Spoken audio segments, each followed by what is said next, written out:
Un exercice un peu particulier. On vous donne un solide de masse égale à 2 kg. L'équation horaire ici de ce solide, c'est égal à x égale à t au carré, y égale à t au cube moins 1. Là, nous sommes dans un plan. Et le plan ici défini, c'est x, o, y.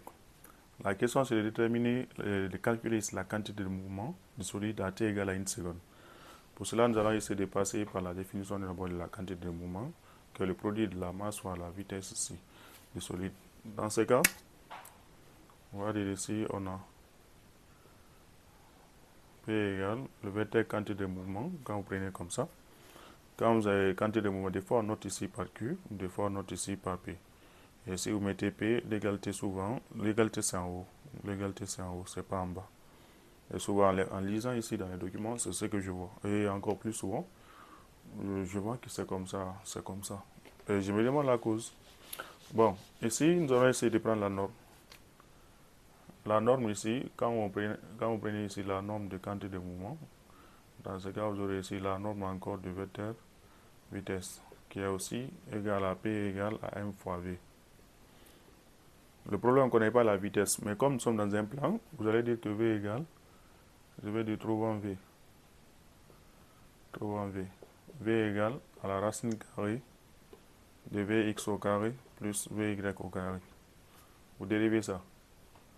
Vx qui est là, c'est égal à 2t. Vy égale à 3t au carré moins 0. Parce que ici, dérivé de 1, c'est 0. Mais comme s'ils ont dit à t égale à ici 1 seconde, partout il y a t, vous remplacez par 1 seconde.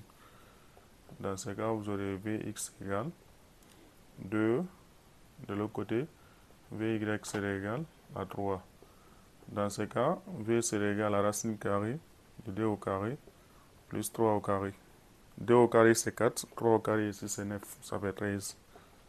Vous avez racine carrée de 13. Ça c'est V qui est là, mètres par seconde. Maintenant, vous allez essayer de venir maintenant vous remplacer dans la formule. La masse c'est égal à 2 grammes.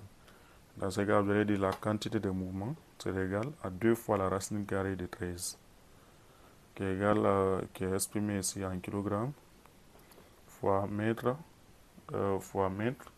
fois seconde moins 1. C'est qui est là comme ça. Voici comment on détermine ça. Merci.